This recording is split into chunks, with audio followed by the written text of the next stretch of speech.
Hello friends, welcome to my YouTube channel which is Bhagyashree study point. कैसे हो आप सब लोग? आई होप आप सब लोग बहुत अच्छे होंगे, मज़े में होंगे। तो फ्रेंड्स, आज की इस वीडियो में हम देखेंगे भारतीय संविधान के महत्वपूर्ण अनुच्छेद। इंडियन पॉलिटी के जितनी भी इंडियन कॉन्स्टिट्यूशन के जितने भी इम्पोर्टेंट अनुच्छेद हैं वो सब हम इस वीडियो में देखने वाले हैं फ्रेंड्स। ठीक है, तो ये वीडियो जो है वो सभी एग्ज़ाम्स के लिए बहुत ज़्यादा इंपॉर्टेंट होने वाला है। तो जिस किसी ने भी चैनल को सब्सक्राइब नहीं किया है तो पहले चैनल को सब्सक्राइब करके बेल आइकन को ऑल पर प्रेस जरूर करें, जिससे आपको आगे आने वाली वीडियो का नोटिफिकेशन सबसे पहले मिल सकेगा। तो चलिए फ्रेंड्स, वीडियो को स्टार्ट करते हैं बिना देरी किए। भारतीय संविधान के महत्वपूर्ण अनुच्छेद पहले हम देखेंगे।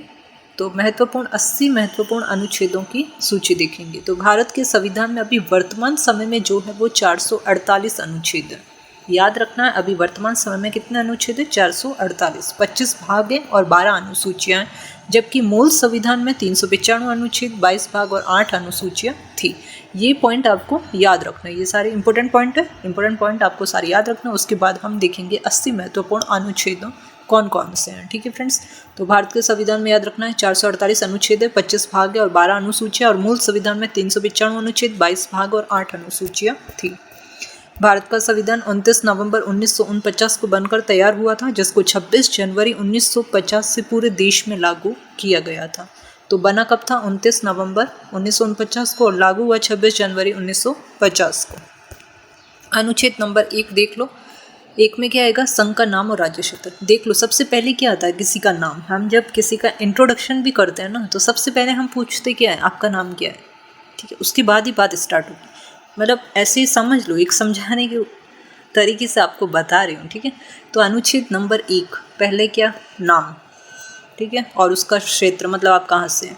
तो संघ का नाम और राज्य क्षेत्र। नेक्स्ट है अनुच्छेद नंबर 3 में क्या बनेंगे? नए राज्य बनेंगे, नए राज्यों का निर्माण होगा, और वर्तमान राज्यों के क्षेत्रों, सीमाओं या मौजूदा राज्यों के नामों में परिवर्तन। मतलब कुछ नए राज्य बनेंगे और नए राज्यों के नामों, और कोई पहले के जो राज्य हैं उनके नामों में परिवर्तन। ये याद रखना अनुच्छेद नंबर 3 में। ठीक है, नेक्स्ट है अनुच्छेद 13। ये सारे अनुच्छेद मैंने लिस्ट नहीं लिखे, इम्पोर्टेंट अनुच्छेद आज हम पढ़ेंगे। फिर हम और इसकी क्लास लेके आएंगे पॉलिटी की, जब हम सारे अनुच्छेद भी देख लेंगे। ठीक है, तो एक बार हम सारे इम्पोर्टेंट अनुच्छेद देख लेते हैं। इस इम्पोर्टेंट अनुच्छेद को क्या है कि इसकी संभावना थोड़ी ज़्यादा है एग्जाम में आने की। इसमें क्या है? सारे इम्पोर्टेंट अनुच्छेद हैं। ठीक है फ्रेंड्स, आज हम ये कवर कर लेते हैं। तो अनुच्छेद 13 में है मौलिक अधिकारों को असंगत या उनका अल्पीकरण करने वाली विधियों के बारे में। कुछ आपको खुद से भी याद रखना है, कुछ मैं आपको ऐसे कुछ ट्रिक्स से बताऊंगी। अनुच्छेद 14 है कानून के समक्ष जो है वो समानता। 14 समानता याद रखनी है। 16 में क्या है? सरकारी नौकरियों में सभी को अवसर की समानता। सरकारी नौकरियों से, तो 16 जो है वो सरकारी नौकरी से संबंधित है, याद रख लेना। 14 कानून के समक्ष समानता। नेक्स्ट है 17 खतरा अस्पृश्यता का उन्मूलन। ठीक है, तो 17 से ऐसे याद रख लो, अस्पृश्यता का उन्मूलन। अनुच्छेद 19 में है अभिव्यक्ति की स्वतंत्रता, बोलने की आज़ादी, जो कि सभी को होनी चाहिए। ठीक है, अभिव्यक्ति की स्वतंत्रता, अपनी बात रखने की आज़ादी, उसके बारे में कुछ अधिकारों का संरक्षण, जो कि है अनुच्छेद 19 में। 21 क्या है? प्राण और दैहिक स्वतंत्रता का संरक्षण, अपने प्राण, अपने जो शरीर है उसकी स्वतंत्रता का संरक्षण अनुच्छेद 21 में कहा गया है। ठीक है, 21A में क्या है? प्राथमिक शिक्षा, याद रख लो। ABCD हम सीखते हैं, यानी शिक्षा से संबंधित है। 21 याद रखना, आगे खाली ABCD मत लगा देना, कोई भी आ जाएगा। अनुच्छेद 25 से आ गया वो है प्राथमिक शिक्षा का अधिकार। ठीक है, तो 21 याद रखें। 21A में है प्राथमिक शिक्षा का अधिकार। अनुच्छेद नंबर 25 में है अंतरात्मा की स्वतंत्रता, मनचाहा काम और धर्म के प्रचार प्रसार की स्वतंत्रता। किस में है? 25 में। 25 में अंतरात्मा, अपनी जो अंतरात्मा उसकी स्वतंत्रता होनी चाहिए, मनचाहा काम होना चाहिए, और धर्म के प्रचार प्रसार की स्वतंत्रता होनी चाहिए। अनुच्छेद नंबर 30 में क्या है? अल्पसंख्यकों को शैक्षिक संस्थानों को स्थापित करने, उनका प्रशासन करने का अधिकार। अनुच्छेद नंबर 31C में क्या है? कुछ निर्देशक सिद्धांतों को प्रभावी करने वाली विधियों की व्याख्या। अनुच्छेद नंबर 32 में क्या है? मौलिक अधिकारों को लागू के लिए ऋण सहित अन्य उपचार। ठीक है, 32 में है ऋण सहित अन्य उपचार। अनुच्छेद नंबर 38 में क्या है? राज्य लोगों के कल्याण को बढ़ावा देने के लिए एक सामाजिक व्यवस्था को बनाएगा। अनुच्छेद नंबर 40 में क्या है? ग्राम पंचायतों का गठन। 40 में याद रखना ग्राम पंचायतें हैं। 44 में क्या है, नागरिकों के लिए एक समान नागरिक संहिता है। और अनुच्छेद नंबर 45 में क्या है, 6 साल से जो भी कम उम्र के बच्चों हैं उनके लिए अनिवार्य शिक्षा का प्रावधान। तो अनुच्छेद नंबर 45 भी इंपॉर्टेंट है, याद रखें। 6 साल से जितने भी कम उम्र के बच्चे हैं उनके लिए अनिवार्य शिक्षा का प्रावधान है। और 44 में है, नागरिकों के लिए एक समान नागरिक संहिता होनी चाहिए। 40 में ग्राम पंचायतों का संगठन। सारे इंपॉर्टेंट अनुच्छेद हैं फ्रेंड्स, आपको सारे अनुच्छेद याद होने चाहिए। आप वीडियो को एक क्या 2-3 बार देखा करो। एक बार आज देख लिया, एक बार सुबह देख लिया, एक बार शाम को देख लिया, या एक बार दोपहर को देख लिया, जब भी टाइम मिले देख लो, याद हो जाएंगे। और इसकी पीडीएफ के लिए आप टेलीग्राम चैनल को ज्वाइन कर लो, वहाँ पे आपको फ्री में पीडीएफ मिल रही है, तो उस पीडीएफ से पढ़ो आप, या अपने नोट्स बनाओ, जो भी आपको करना है करो, ठीक है। तो टेलीग्राम चैनल ज्वाइन कर लेना पीडीएफ के लिए, और इंस्टाग्राम पेज को भी जो है वो फॉलो कर लेना। वहाँ पे आपको जीके की लेटेस्ट ट्रिक्स मिलेगी, जिसमें पॉलिटी की शॉर्ट ट्रिक्स का आज ही वीडियो मैंने डाला है, आप देख सकते हैं, रील डाली है, ठीक है। तो वो जाके देख सकते हैं। इंस्टाग्राम पेज पे आपको लेटेस्ट न्यूज़ सारी मिल जाएगी इंस्टाग्राम पेज पे। तो टेलीग्राम चैनल को भी ज्वाइन करें और इंस्टाग्राम पेज को भी। इन सब का जो है लिंक जो है वो चैनल के डिस्क्रिप्शन से ले लें, नहीं तो वीडियो के डिस्क्रिप्शन बॉक्स में आपको लिंक प्रोवाइड हो जाएगा, उससे देख लेना, ठीक है। वहाँ जाओ और ज्वाइन कर लेना।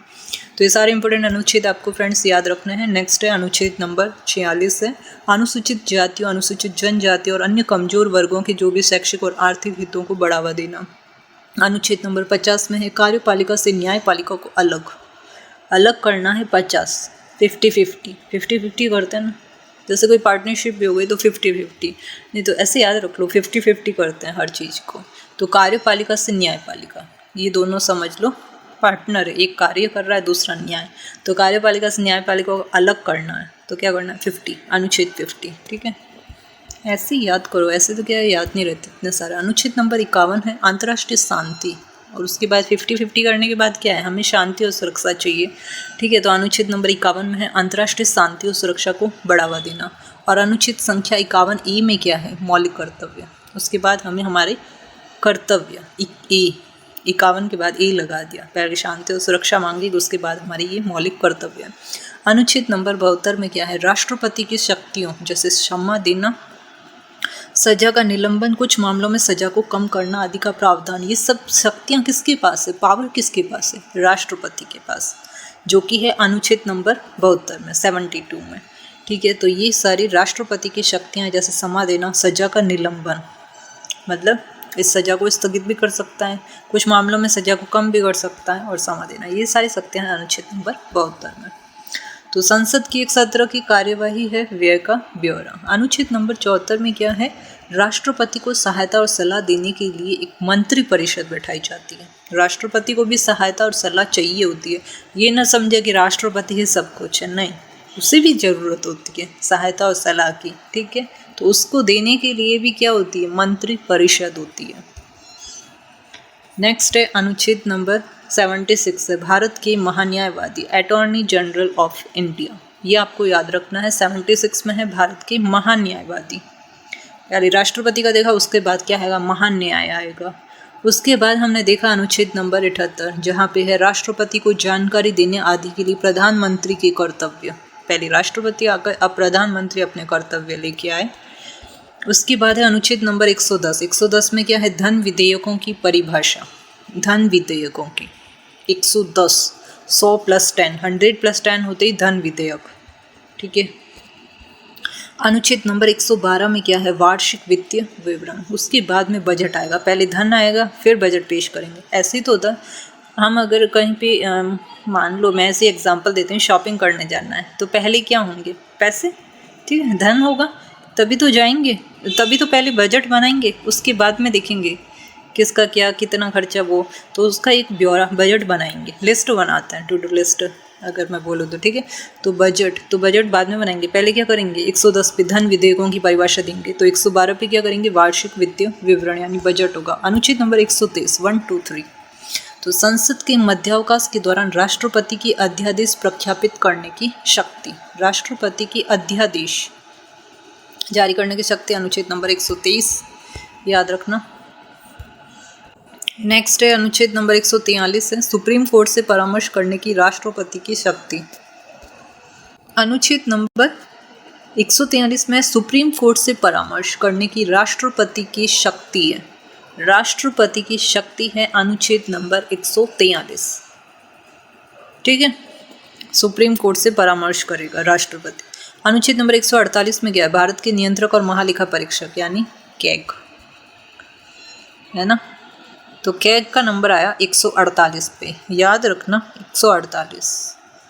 148 को याद रखना कैग। 149 भारत के नियंत्रक और महालेखा परीक्षक की शक्तियाँ। पहले हम कैग पढ़ा, 148 में है कैग, उसके बाद में उसकी शक्तियाँ आएगी 149 में। 155 में क्या है? राज्यपाल। 155 में है राज्यपाल की नियुक्ति। ठीक है, ये आपको याद रखना है, राज्यपाल की नियुक्ति है 155 में। एक अनुच्छेद नंबर 161 में है समा को कम करने, टालने और निलंबित करने की ये राज्यपाल की शक्तियाँ हैं। 161 है राज्यपाल, याद रख लेना। जैसे जो पहले वाले अनुच्छेद थे वो कम थे, 2 डिजिट के थे, तो उसमें क्या आए थे? राष्ट्रपति आए थे। जैसे ही 3 नंबर बढ़ा, फिर उसके बाद में हम धीरे धीरे लो लेवल वाला देखते हैं। पहले क्या दिखा? राष्ट्रपति, उसके बाद कौन आए? प्रधानमंत्री, उसके बाद कौन आए? राज्यपाल। सबसे ज़्यादा शक्तियाँ राष्ट्रपति के पास, फिर प्रधानमंत्री, फिर राज्यपाल। उसी तरह से है, देख रहे हो आप अनुच्छेद, है ना, अच्छे से याद रखना।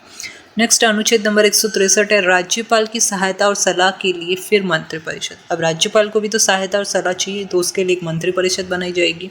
अनुच्छेद नंबर 165 में है राज्य के महाधिवक्ता, उसके नीचे आए राज्यपाल के नीचे राज्य की महाधिवक्ता। नेक्स्ट अनुच्छेद नंबर 167 है राज्यपाल को जानकारी देने के लिए फिर मुख्यमंत्री के कर्तव्य भी आएंगे। राज्यपाल को जानकारी कौन देगा? मुख्यमंत्री, क्योंकि वो मुख्यमंत्री का काम है। नेक्स्ट अनुच्छेद नंबर 168 है राज्यों में विधानसभा मंडलों की व्यवस्था। तो अनुच्छेद नंबर 168 में है राज्यों में विधान मंडलों की व्यवस्था। नेक्स्ट अनुच्छेद नंबर 169 है राज्यों में विधान परिषदों की रचना या उन्मूलन। नेक्स्ट अनुच्छेद नंबर 170 है राज्यों में विधान सभाओं की संरचना, उसके बाद आएंगी विधानसभाएं। ठीक है, विधान परिषद आएगी 169 में, उसके बाद आएगी विधानसभा, क्योंकि विधान परिषद बड़ी है। ठीक है, उसके बाद में उससे छोटी और विधानसभा। तो सबसे पहले हम सबसे ऊपर टॉप किसको बिठा दें? जो सबसे बड़ा होता है, फिर उसके बाद और उससे नीचे, फिर उसके बाद उससे नीचे, फिर उससे ऐसे बड़ा, ऐसे नहीं, पद से बड़ा। ठीक है, तो पद से बड़ा यहाँ पे लिया गया है। ठीक है, तो यहाँ पे आपको देखना है विधान परिषद, उसके बाद में हम देखेंगे विधानसभा। तो विधान परिषद बड़ी है, और विधान परिषद कितने राज्यों में, ये आपको पता होगी। ठीक है, 6 राज्यों में ही है विधान परिषद। इसके ऊपर भी हम एक वीडियो बनाएंगे, विधान परिषद विधानसभा बताएंगे आपको। तो राज्यों में विधान परिषदों की रचना एवं उन्मूलन 6 अनुच्छेद नंबर 170 में है। फिर नेक्स्ट देख लो विधानसभाओं की संरचना। नेक्स्ट और पढ़ो अनुच्छेद नंबर 171 में है राज्यों में विधान परिषदों की संरचना। विधान परिषदों की संरचना। अनुच्छेद नंबर 172 में राज्य विधान मंडलों की अवधि। ये मुझे पता है आप लोगों को बहुत ज़्यादा कन्फ्यूज़न होगा, लेकिन अब बार बार पढ़ोगे ना तब इतना कन्फ्यूज़न नहीं रहेगा। कुछ कुछ तो याद होगा ही, एक बार में थोड़ा सा याद हुआ, दूसरी बार में थोड़ा और याद होगा, तीसरी बार में उससे थोड़ा और याद होगा। ठीक है ना, तो कुछ तो याद होगा ही, ऐसा तो है नहीं कि बिल्कुल भी याद नहीं होगा। ठीक है, तो पॉजिटिव एटीट्यूड के साथ पढ़ो। ठीक है, अनुच्छेद नंबर 171 है राज्यों में विधान परिषदों की संरचना। 72 में है 172 में राज्य विधान मंडलों की अवधि। अनुच्छेद नंबर 173 में है राज्य विधान मंडल की सदस्यता के लिए फिर योग्यता। पहले हम उसका ड्यूरेशन देखेंगे, उसके बाद में देखेंगे उसकी योग्यता क्या है। ठीक है, अनुच्छेद नंबर 174 में है राज्य विधायिका का 17 और राज्य विधायिका का विघटन। उसके बाद में हम देखेंगे अनुच्छेद नंबर 178 है विधानसभा के स्पीकर और डिप्टी स्पीकर। ओके, उसके बाद में देखेंगे अनुच्छेद नंबर 194 है महाधिवक्ता की शक्तियाँ, विशेषाधिकार और प्रतिरोधक क्षमता, इम्यूनिटी कितनी है महाधिवक्ता की। नेक्स्ट है अनुच्छेद नंबर 200 राज्यपाल द्वारा बिल को स्वीकृति। राज्यपाल की द्वारा बिल को स्वीकृत किया गया। अनुच्छेद नंबर 202 में है राज्य विधानमंडल का वार्षिक वित्तीय विवरण यानी राज्य बजट। अनुच्छेद नंबर 210 में है राज्य विधानमंडल में इस्तेमाल की जाने वाली भाषा कैसी है। नेक्स्ट अनुच्छेद नंबर 212 में है न्यायालयों को राज्य विधानमंडल की कार्यवाही के बारे में पूछताछ करने का अधिकार नहीं है।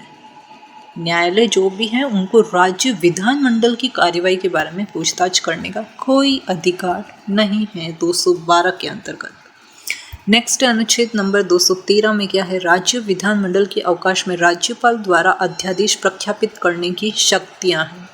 नेक्स्ट है अनुच्छेद नंबर 214 में क्या है, राज्यों के लिए उच्च न्यायालयों की व्यवस्था है। नेक्स्ट है अनुच्छेद नंबर 217 है, उच्च न्यायालय के न्यायाधीश की नियुक्ति की शर्तें हैं। पहले तो न्यायालयों की व्यवस्था हो गई उच्च न्यायालयों की 214 में, फिर 17 में उसकी शर्तें होगी, फिर 226 में है उच्च न्यायालयों की रिट जारी करने की, रिट जारी करेगा। फिर अनुच्छेद नंबर 239 ए में क्या है, ये डबल ए, थोड़ा सा अलग यूनिक दिखा कुछ, देखो डबल ए है। तो दिल्ली के संबंध में विशेष उपबंध, याद रख लो भारत की राजधानी दिल्ली, और दिल्ली के संबंध में विशेष उपबंध आएगा तो कुछ विशेष ही अनुच्छेद होगा, तो याद रख लेना जिसका अनुच्छेद सबसे अलग होगा 239 ए, इसका मतलब वो दिल्ली के संबंध में, ठीक है, क्योंकि 2 बार ए इसमें ही आया अभी तक जितने भी अनुच्छेद देखोगे। नेक्स्ट अनुच्छेद नंबर 243 बी, पंचायतों का गठन होगा, पंचायतें बनेगी बी में, ठीक है, 243 बी में 2, 3, 4, देखो नंबर देखो 2, 3, 3 इधर है, ठीक है, ऐसे नहीं 2, 3, 4 ऐसे लिख के आ जाओ। कैसे याद रखोगे इसको, देखो ऐसे याद रख लो, देखो अगर मैं ना इसमें ना अगर हम रीजनिंग लगाएं तो बी का जो होता है, बी किस नंबर पे आता है, 2 नंबर पे, और ये पहला और दूसरा मिला के कितना आ रहा है 4, सेकंड नंबर पे आ रहा है 4, तो 2, 4, 3 और बी, ऐसे ही कुछ कर लो ट्रिक। तो पंचायतों का गठन होगा बी में 243 बी। सी में क्या हो जाएगा, पंचायतों की संरचना, पहले गठन हुई पंचायत फिर संरचना बनेगी। फिर अनुच्छेद नंबर 243 जी में क्या होगा, पंचायतों की जिम्मेदारियाँ, जी से जिम्मेदारी याद रख लो किसकी, पंचायतों की, 243 तो चल ही रहा है पंचायत है, जी होगा जिम्मेदारियाँ, शक्तियाँ और अधिकार। अनुच्छेद नंबर 243 के में क्या होगा, चुनाव होगा, के में इलेक्शन, के में इलेक्शन आएगा, ठीक है। और अनुच्छेद नंबर 249 में राज्य सूची के विषय के संबंध में राष्ट्र हित में कानून बनाने की संसद की शक्ति क्या होगी, ठीक है। नेक्स्ट अनुच्छेद नंबर 262 में है अंतर्राज्यीय नदियों या नदी घाटियों के बारे में पानी से संबंधित विवादों का अधिनिर्णय, तो 262 में आ जाएगा नदी घाटियों के बारे में जितने भी पानी से संबंधित जो विवाद है वो आएगा। अनुच्छेद नंबर 263 में है अंतर्राज्यीय परिषद के संबंध में प्रबंध। नेक्स्ट है अनुच्छेद नंबर 265 में कानून के प्राधिकार के बिना करों का अधिरोपण न किया जाना। नेक्स्ट अनुच्छेद नंबर 275 में कुछ राज्यों को संघ से अनुदान मिलेगा 275 में, देखो 5 और 2 हो रहा है, 7 बीच में आ रहा है, 7, 2, 7, 5, इन दोनों का ऐड इसके बराबर, यानी कुछ राज्यों को संघ से अनुदान मिला, इन दोनों को मिला के इसके बराबर हो रहा है, अनुदान मिल रहा है। नेक्स्ट अनुच्छेद नंबर 280 वित्त आयोग की स्थापना, 280, ये तो ऐसे पूरे नंबर वाले तो आप याद रखो ना, 280 है तो वित्त आयोग की स्थापना है। नेक्स्ट है अनुच्छेद नंबर 300 में वाद और कार्यवाहियाँ, और 300 में क्या है, विधि के प्राधिकार के बिना व्यक्तियों को संपत्ति से वंचित न किया जाना, यानी संपत्ति का अधिकार है 300 में। 300 में वाद और कार्यवाहियाँ होगी और 300 जुड़ जाएगा तो उसको संपत्ति का अधिकार। नेक्स्ट अनुच्छेद नंबर 311 में है संघ आगे से राज्यों के अधीन सिविल क्षमताओं में कार्यरत व्यक्तियों के रैंक में कमी, बर्खास्तगी।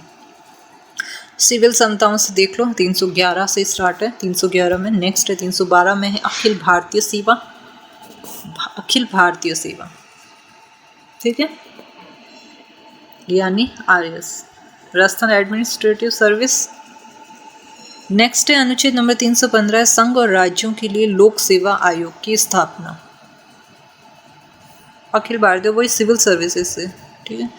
नेक्स्ट अनुच्छेद नंबर 315 संघ और राज्यों के लिए लोक सेवा आयोग की स्थापना, तो सारे ही इंपॉर्टेंट है, याद रखना। अनुच्छेद नंबर 320 क्या है, लोक सेवा आयोगों के कार्य, 20 में आ जाएगा कार्य। 23 से अनुच्छेद 323 में प्रशासनिक न्यायाधिकरण, अनुच्छेद नंबर 324 में क्या है, निर्वाचनों के अधीक्षण, निर्देशन और नियंत्रण का निर्वाचन आयोग में निहित किया जाना। नेक्स्ट अनुच्छेद संख्या 330 से लोकसभा में अनुसूचित जातियों और अनुसूचित जनजातियों के लिए सीटों का आरक्षण है। अनुसूचित जातियों और अनुसूचित जनजातियों के लिए कौन से अनुच्छेद संख्या 330 में है, ठीक है। नेक्स्ट अनुच्छेद नंबर है 335 है सेवाओं और पदों के लिए अनुसूचित जातियों और अनुसूचित जनजातियों के दावे आ जाएंगे 335 में। अनुच्छेद नंबर 352 है आपात की उद्घोषणा, यानी राष्ट्रीय आपातकाल, 352। 356 में है राज्य में संवैधानिक मशीनरी की विफलता के मामले में प्रावधान, राष्ट्रपति शासन लगा है। अनुच्छेद नंबर 360 में है वित्तीय आपातकाल, फाइनेंस देख लो। आपातकाल 360, अनुच्छेद नंबर 365 में संघ द्वारा किए गए निर्देशों का पालन करने या उनको प्रभावी करने में असफलता का प्रभाव है राष्ट्रपति शासन। अनुच्छेद नंबर 368 है संविधान में संशोधन करने की संसद की शक्ति और उसकी प्रक्रिया। अनुच्छेद नंबर 370 जम्मू कश्मीर, ये सबको पता होगा। 370 जम्मू कश्मीर राज्य के संबंध में अस्थायी प्रावधान। तो ये थे फ्रेंड्स टॉप 80 इम्पोर्टेंट अनुच्छेद इंडियन कॉन्स्टिट्यूशन के। आई होप फ्रेंड्स आपको ये वीडियो अच्छा लगा होगा। वीडियो अच्छा लगा है तो वीडियो को लाइक जरूर करें। चैनल पर नए हो तो चैनल को सब्सक्राइब करके बेल आइकन को ऑल पर प्रेस जरूर करें, जिससे आपको आगे आने वाले वीडियो का नोटिफिकेशन सबसे पहले मिल सकेगा। तो आज की इस वीडियो को आप ज़्यादा से ज़्यादा शेयर जरूर करना फ्रेंड्स, ठीक है। पॉलिटी लगभग हर एग्ज़ाम में पॉलिटी से रिलेटेड क्वेश्चंस पूछे जाते हैं और पॉलिटी के अनुच्छेद तो बहुत ही ज़्यादा इंपॉर्टेंट है ये वाले। तो टॉप 80 आज आप ये सारे अनुच्छेद इन सबको अच्छे से याद कर लेना। और इसकी PDF के लिए आप टेलीग्राम चैनल को जरूर ज्वाइन करें, जिसका लिंक वीडियो के डिस्क्रिप्शन बॉक्स में दिया हुआ है। और नहीं तो आप चैनल की डिस्क्रिप्शन बॉक्स में जाके भी टेलीग्राम चैनल को ज्वाइन कर सकते हो। और इंस्टाग्राम पेज को ज़रूर फॉलो करें। इंस्टाग्राम पे मुझे फॉलो कर लें, जहाँ पे आपको GK की लेटेस्ट ट्रिक्स और लेटेस्ट न्यूज़ दी जाती हैं। तो पॉलिटी की GK ट्रिक्स भी आज बनाई हैं, वहाँ पे आप जाके देख सकते हो, ठीक है फ्रेंड्स। तो चलिए फ्रेंड्स, नेक्स्ट और हम लेके आएंगे पॉलिटी की इम्पोर्टेंट क्लासेस, ठीक है फ्रेंड्स। आज तो हमने ये टॉप 80 अनुच्छेद डिस्कस किए हैं इस वीडियो में। नेक्स्ट हम दूसरे अनुच्छेद जो हैं, अगर आप चाहते हैं कि मैं सारे अनुच्छेद पे वीडियो बनाऊं तो आप कमेंट बॉक्स में मुझे कमेंट जरूर करें। और नेक्स्ट लेके आऊँगी मैं पॉलिटी के इम्पोर्टेंट क्वेश्चंस, ठीक है। उसके बाद में हम करेंगे इम्पोर्टेंट क्वेश्चंस पॉलिटी के। और साथ ही साथ क्लास चल रही है एजुकेशनल साइकोलॉजी की, तो जिस किसी को भी ये क्लास देखनी हो तो वो देखें। इससे पहले 3 वीडियो जो है वो बने हुए हैं, कोई टीचिंग से रिलेटेड एग्ज़ाम की, किसी भी एग्ज़ाम की अगर तैयारी कर रहे हो और उस आपके कोर्स में अगर एजुकेशनल साइकोलॉजी है तो वो आप प्लेलिस्ट में जाके वीडियो देख सकते हो, बने हुए हैं। साइंस के इंपॉर्टेंट पॉइंट्स, साइंस के इंपॉर्टेंट क्वेश्चंस पे भी वीडियो बने हुए हैं। कंप्यूटर की भी प्लेलिस्ट बनाई हुई है, आप जाके सारे चैनल पे जाके देखो, आपको मिल जाएगी। और जितने भी ट्रेंडिंग टॉपिक्स हैं उन पे सब पे वीडियो बनाया हुआ है, जाके देखिए। और आज के करंट अफेयर्स का भी वीडियो जरूर देखें। करंट अफेयर्स तो आपको डेली पढ़ने चाहिए, आपके हर एग्ज़ाम के लिए बहुत ज़्यादा इंपॉर्टेंट है, ठीक है फ्रेंड्स। तो थैंक यू, आज के लिए इतना ही। हम मिलते हैं नेक्स्ट वीडियो में, तब तक के लिए wish you all the best.